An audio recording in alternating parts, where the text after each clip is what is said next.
គ្រប់ជំរាបសួរបងប្អូនទាំងអស់គ្នាក្នុងបណ្ដាញសង្គមនេះខ្ញុំបង្ហាញពីរមាក់មួយគ្រឿងបងប្អូននេះរមាក់ថ្មីមួយគាត់កំងបដោយ2ម៉ែត្រកន្លះត្រង់ក្នុងវា1ម៉ែត្រ40រមាក់នេះគេយកទៅដឹកសាច់ស៊ីម៉ងអីបងប្អូនហ្នឹងហើយវងកង់13ជាទៀសមកខា7ស្លឹកប្រើបដាង09មកកង់មកខាងវាមាន4គ្រាប់ទាំងអស់វា8គ្រាប់ទាំងអស់បងប្អូនហ្នឹងហើយផ្លូវ50លីបាទបងប្អូនមួយគាត់កំងហើយជាទៀសមកខា7ស្លឹក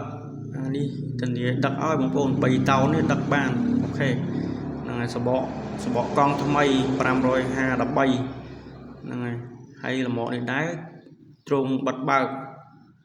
ហ្នឹងហើយទ្រង់បិទបើកមួយគាត់កំងយកទៅដឹកសាច់ស៊ីម៉ងអីបិទបើកទ្រង់ល្អហើយក្បាលមុខស្រួចបងប្អូនក្បាលមុខស្រួចណាហើយដៃក្រាស់ល្អធានាហាប់មមបាទវីដេអូនេះដែរបើសិនជាបងត្រូវការលមាក់ដឹកប្រភេទនេះអាចតាក់ទងក្នុងបានបងប្អូនឆាតមកតាម Telegram ខ្ញុំក៏បាន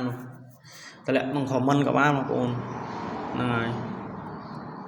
ម៉ក់នេះស្អាតហាប់មមល្អហ្នឹងបើសិនជាបងប្អូនមានចំណាប់អារម្មណ៍អាចតាក់ទងបានបដោយវា